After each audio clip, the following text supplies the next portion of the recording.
Welcome back, ladies and gentlemen. You're watching the Urban Debate. As 543 newly elected parliamentarians entered our new parliament today, there was no doubt in anyone's mind as to what day one was going to be like. The BJP, back but without a majority, refused to go on the back foot. The Prime Minister pulled an emergency punch at the Congress. A joint opposition waved the Constitution at him. Now, we are used to this drama and disruption in Parliament. We are used to record suspensions. Remember, 146 opposition MPs were suspended in the last session. We are also by now used to important bills that impact India's future being passed with little or no debate. All of this has happened in the last Parliament session. Now, because we are used to it doesn't mean we should not expect any better. The opposition and the government can keep accusing each other of choking democracy. But if you ask me, democracy gets shortchanged when Parliament doesn't function. Now today, for a moment, there was some hope when the Prime Minister in his opening remarks spoke about running India via a consensus. But then that hope came crashing down as he, moments later, brought in the emergency to target the Congress. It was all downhill from there. गत 10 वर्ष में जिस परंपरा को हमने प्रस्थापित करने का निरंतर प्रयास किया है, क्योंकि हम मानते हैं कि सरकार चलाने के लिए बहुमत होता है, लेकिन देश चलाने के लिए सहमति बहुत जरूरी होती है। और इसलिए हमारा निरंतर प्रयास रहेगा कि हर किसी की सहमति के साथ, हर किसी को साथ लेकर के मां भारती की सेवा करें, 140 करोड़ देशवासियों की आशा आकांक्षाओं को परिपूर्ण करें। कल 25 जून है। जो लोग इस देश के संविधान की गरिमा से समर्पित हैं, जो लोग भारत की लोकतांत्रिक परंपराओं पे निष्ठा रखते हैं, उनके लिए 25 जून न भूलने वाला दिवस है। कल 25 जून को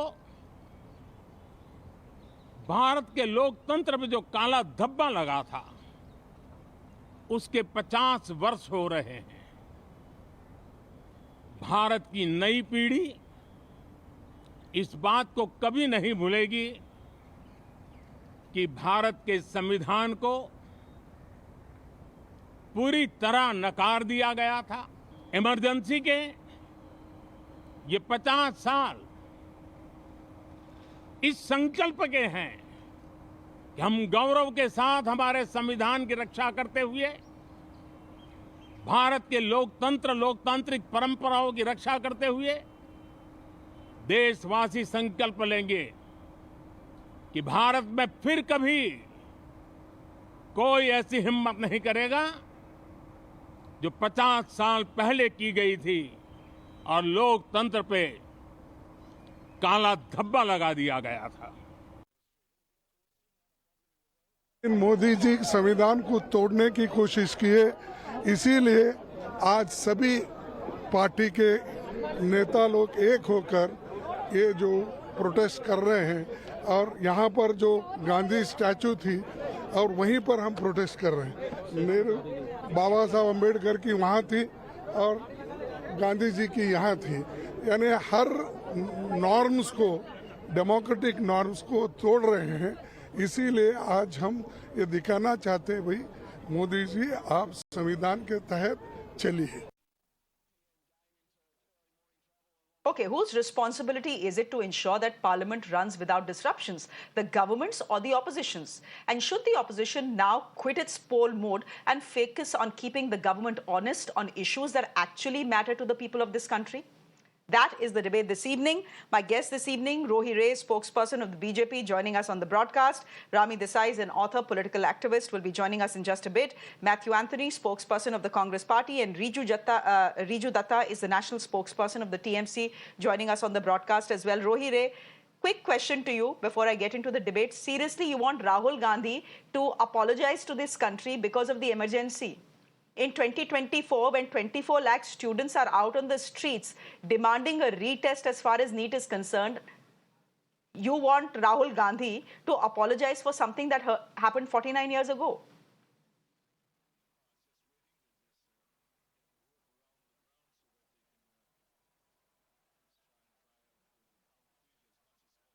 I think Ruhi's frame has frozen. I'll take that question because it was obvious for me to open this debate with the BJP spokesperson. But Riju Datta, you know, the Prime Minister today has raked up the emergency, yes, and we'll get the Congress to speak about that. Matthew Anthony will be joining us as well. But, you know, he made a good point. He talked about consensus before he got to the emergency part, and where, you know, from there things went downhill. He did speak about consensus. He said that we may have come here via majority, but we want to run this government and this country via consensus. But today, look at what the opposition did in Parliament. As he stood up to take his oath, you're waving the Constitution at him. Why? So that he reminds that there is something called the Constitution of India. आज उनको ये सब बातें याद आ रही है. Last 2 terms, why he did not remember all this about consensus? Shreya, I want to remind your viewers of what the tallest leader of BJP, Bharat Ratna Shri Atal Bihari Vajpayee, said on this floor of the same parliament. He said, "सरकारें आएंगी, सरकारें जाएंगी, पार्टियां बनेंगी, पार्टियां बिगड़ेंगी, पर ये देश रहना चाहिए, इस देश का संविधान रहना चाहिए." आज विपक्ष वही संविधान याद दिलाया नरेंद्र मोदी को. For the last 10 years, Shreya, 146 MPs suspended, 300 questions struck off from the parliament, bills without scrutiny passed in record time with brute majority. Narendra Modi, the third time Prime Minister in his third term of this mini-Juli Sarkar, is an insecure man. And out of insecurity, he is talking because he knows now he needs the opposition to run the government. The parliament, Shreya, belongs to the opposition, where the government is answerable to the people of this country. Now they have to answer. Last 2 term तो answer नहीं किया, brute majority से जो मर्जी वो किया. अभी जवाब देना पड़ेगा. Riju, but they will answer and they will give this jawab that you're talking about when you let parliament function. The opposition के साथ तो problem यही है ना. They simply do not let the parliament function. सारा taxpayer का पैसा ऐसे ही चला जाता है. आप लोग आते हैं, हल्ला गुल्ला करते हैं, प्लकार्ड दिखाते हैं, लाल किताब दिखाते हैं और निकल जाते हैं. काम खत्म. श्रेया, मैं आपको स्पष्ट शब्दों में ये कहना चाहता हूं कि the opposition wants the parliament to function. Why all this happened? If I take you back and I take your viewers back to the day the farm bills were passed in the parliament, do you remember? My Rajya Sabha leader of opposition, Derek O'Brien, was carried on the shoulders of the marshals and thrown out of the parliament. What happened? The farm bills were bulldozed and passed. Then the entire country started burning. 700 Annadatas, they lost their life sitting in Singhu border, which is barely 15 minutes from the Prime Minister residence. Then he was forced to take the bill back. Why? What is the job of the opposition? हम सवाल पूछेंगे. Now, Shreya, before you go to the others, this NEET scam has taken place. NET is cancelled, NEET PG is cancelled. Opposition सवाल नहीं उठाएगा. Opposition सवाल उठाएगा. Till now, Pradhan Mantri Modi, after his selfie tour is over of the Italy, has he mentioned a single word about this? No. But सवाल करेंगे तो हम गलत हैं. हम चाहते हैं संसद चले, बीजेपी जवाब दे, मोदी जी जवाब दे. Ruhi Ray, just come in here. As spokesperson of the BJP, the opposition is saying we want Sansad to run. But what do we do if the Prime Minister wants to speak about something that happened 49 years ago and not speak about what is happening in today's India, where 24 lakh students are out on the street protesting? The Prime Minister mentioned about the Constitution and the emergency provisions because, meme got viral. Suddenly some people are shouting, "Hamare maange puri karo, tanashahi nahi chalegi." And they do not even know what tanashahi is going on. So it is exactly the condition of the opposition. And that is why a family which claims a legacy, which implemented emergency, is now talking about constitutional provisions, is spreading a fake news in the air that the constitutional provisions will be changed. That is the exact reason why the Prime Minister of India brought about this entire concept of brought about this entire topic of emergency and all. Now, as far as the parliamentary session is concerned, our Education Minister Dr. Dharmendra Pradhan multiple times he came on the television, he came in front of the press to give bites regarding whatever is happening. Now, of course, when the oath-taking ceremony will take place, after that the parliament will start functioning. It's a normal process. You cannot expect the education minister to start speaking on the floor of the house without taking the oath. So why this hullabaloo when nothing is being done as of now? Wait for 2 days, let the oath-taking ceremonies take place. Oath-taking is not only taking for the BJP MPs or the NDA MPs, but it is taking for all the party MPs. After that, if you have question, ask it on the floor of the house. But the No one is opposition, stopping you. But the opposition is saying in the 15 days, in the last 15 days, there are 10 big things that the Modi government has mishandled. NEET is only one of them. Matthew Anthony, but come in here. The BJP today in Bangalore had a big protest. One minute. Held a big protest today over the emergency. The Prime Minister also said, by 50 saal pure hone wale hai. And now the BJP workers, at least in Bangalore, want Rahul Gandhi to apologize for what Indira Gandhi did in 1975. Of course, if a They are family saying claims essentially, apna legacy, record dekh lo. if Shreya, a this is for family me, claims or legacy, even Shreya, this is for me? No, that was for Matthew. Matthew, go ahead. Yeah. So this Prime Minister and the BJP has been completely rejected by the people of India. If you look at 303, they have lost 92 seats which they had the previous time, and they have gained 32 seats new. Out of that, 19 came from Odisha, which was an anti-incumbency against it. So they have only gained 13 new seats. So basically, they have been rejected by the people to a large extent, and they have formed a coalition government. The second thing is the Prime Minister of India lacks the courage and lacks intellectual integrity within himself to address. And I would rather advise us who's arranging his communication that deflecting a topic is not a courageous position. It is you're answerable to the country by not answering the NEET issues, by not answering the NEET UGC issues, by not answering the NEET PG issues. The Prime Minister has shown or communicated that there is something wrong with his government. Had he said that in the parliamentary meeting today that there are some issues with the NEET exams, at least a consideration would have gone from the public to see that, okay, there is some problem with the government and the government is doing something about it.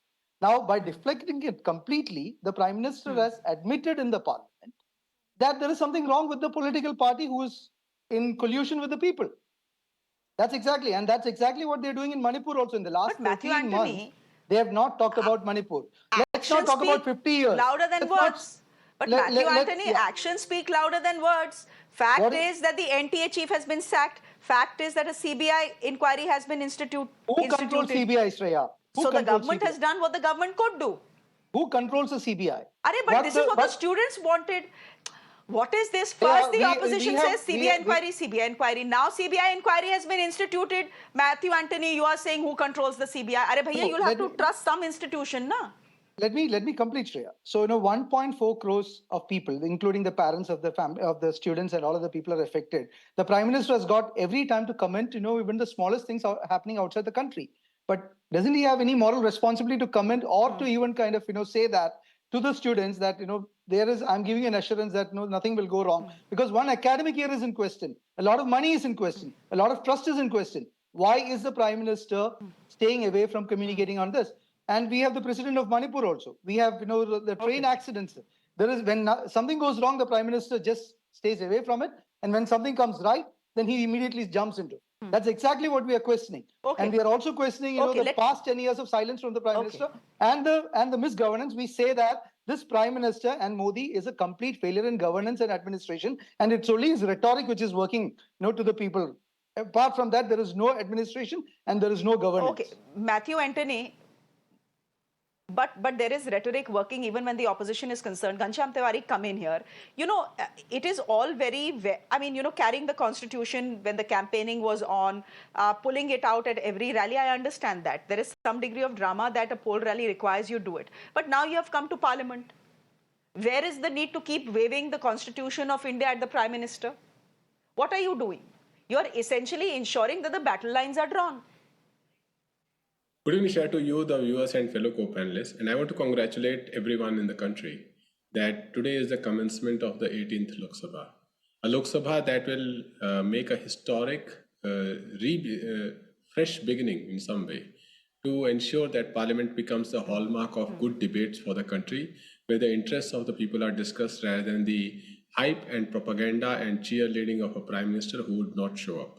Now, the question is, why the Constitution in the Parliament? There are three reasons for that. If you look at last 10 years under this government, with Mr. Modi having full majority, there have been more Sundays than number of sittings in the Parliament. If you look at the parliamentary track records, one would imagine that Prime Minister Modi, who people say is a great orator, who likes to speak, does multiple rallies in a day, would have been a more outspoken Prime Minister than, say, Dr. Manmohan Singh. But the reality, as the press media published it, is that in the last 10 years, the Prime Minister has, on an average, spoken only 3 times in the Parliament, on an average. This is less than Prime Minister Manmohan Singh. This is even less than Atal Bihari Vajpayee ji, who only had 6 years in the Parliament.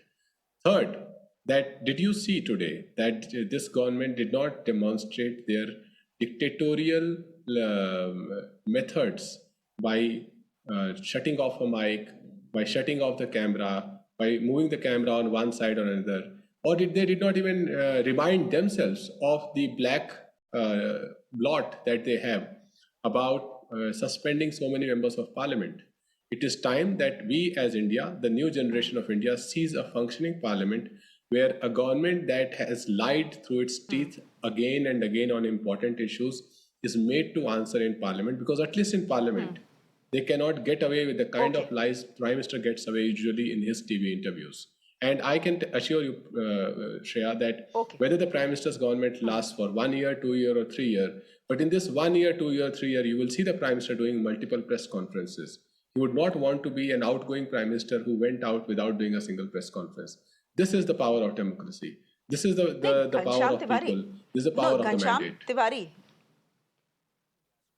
Okay, great. The power of the mandate is great, but one would hope that the power of the mandate would ensure that India gets a parliament that functions. Look at what has happened in the last 3-4 years. We have a parliament that simply doesn't function, where bills are bulldozed without even a decent debate over it. And these are bills that impact the lives of citizens of this country. Ghanshyam Tiwari, I want to ask you, ye poll rhetoric to khatam ho gaya na? Why this insistence that the Prime Minister and the BJP are bulldozing the Constitution? Aisa bhai kya kaam kar diya? You know, as I said, poll rhetoric is one thing. On the other side, you had a fake narrative about Mangal Sutras and your money being given to Muslims. We heard this fake narrative from you as well, that the Prime Minister, if he's voted back to power, will change the Constitution of India. Has the BJP or the Prime Minister said and done anything that suggests they will do it? Poll rhetoric khatam karke, why don't you start a new chapter? Two things. Let us take the criticism against opposition that we disrupt Parliament. Let's take that head on. In the last 10 years, this government had absolute majority, more than that. Did they even convene the Parliament? They have the blot of lowest number of convening of Parliament. When they had absolute majority, to conduct Gujarat elections when they were on shaky grounds, they postponed the Parliament. This is the respect that a BJP under Narendra Modi ji with absolute majority has for Parliament. That is why Constitution is important. And as far as has this government done anything against the Constitution, against the will of people? When they passed the black laws on farmers in Rajya Sabha, did they allow the vote division to happen? The laws to reform the criminal procedures in India, did they allow those 146 MPs to participate who were suspended? Even the questions they wanted to ask in question hour were removed. So this government was a danger to Mr. Modi, and BJP was a danger to democracy. This is a party that raised 13,000 crores in their Chandalo Dhandalo model in just 10 years. Now they are not a danger to democracy because people have shown their power. They have said that Mr. Modi may believe that he is God, but we are run by the Constitution. And talking about God, we have Lord Ram. Today, the news came that the temple is already leaking. Where the Ram Lala is Virajman, there is leak.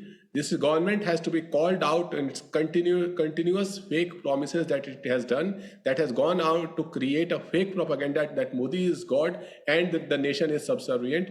The people have reversed that propaganda. Ghanshyam.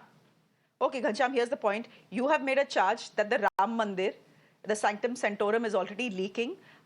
I cannot verify that right now. I'll get my team to verify it, but we'll verify it. So far, for the moment, it's a claim that you're making. Ravi Desai, would you want to come in here as a political analyst who leans towards the BJP? How do you see this session go? Today, to chalo jo hua, but is it a sign of things to come? Good evening, Shreya. First of all, I don't know where I lean, but I definitely have spent some considerable over 15 years in the Northeast. So I will come to the point that the gentleman before me made about Manipur. But let me say this, that this country, I really feel, deserves more. You want a strong opposition. Of course, everybody wants a strong opposition, but opposition's job is not just merely to oppose. It doesn't need to be destructive. It doesn't need to be disruptive. It can be constructive as well. But obviously, after seeing some hope, and let's call a spade, they've seen some hope in the previous elections. They fought on the basis of this fear-mongering that the Constitution is in danger. And it is a strategy that they feel works. And therefore, this is something that we are going to hear, not just today, not just tomorrow, but continuously. And that is going to be the moot point that they are going to play their politics on. What though is fascinating, that this discussion we are having on the eve of the anniversary of the emergency, but the amount of arrogance that the opposition in its entirety holds, that, their leadership, like in the Congress, they do not feel the need to ever address it, ever apologize for it, or ever critically analyze the actions that were taken by their own party. So this entire, pointing a finger at at not just even the BJP, there seems to be this obsession with the Prime Minister, constantly pointing a finger at him and saying that, there has been a complete, the Constitution is in danger. To me, itself is ludicrous. But let me say, the fact that they can protest and the fact that, they can charge like this or, fearmonger on the basis of that the Constitution is in danger is testimony to the fact that the democracy in this country is very alive and thriving.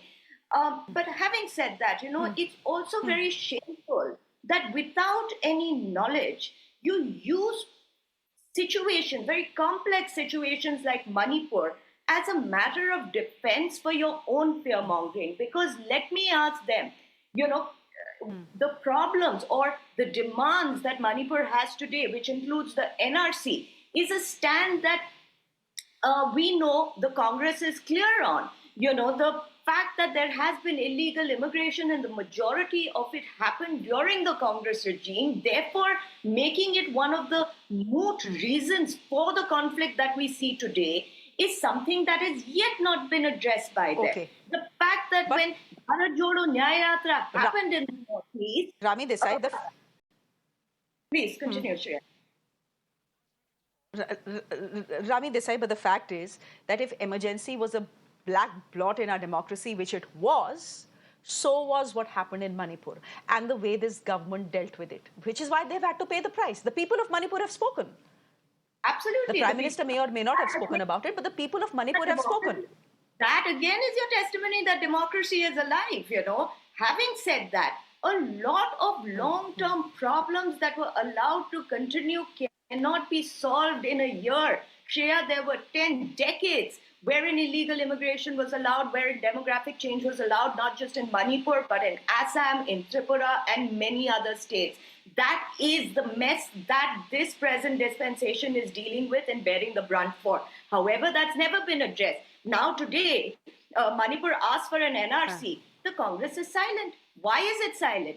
And this has been asked multiple times before. They've never said anything. So therefore, illegal immigration, demographic changes are things that they don't need to address, completely jeopardizing the territorial of this country. So, and the fact that it is still brought up as Matthew Anthony, any of these people ever traveling there, to me is highly offensive, Shreya.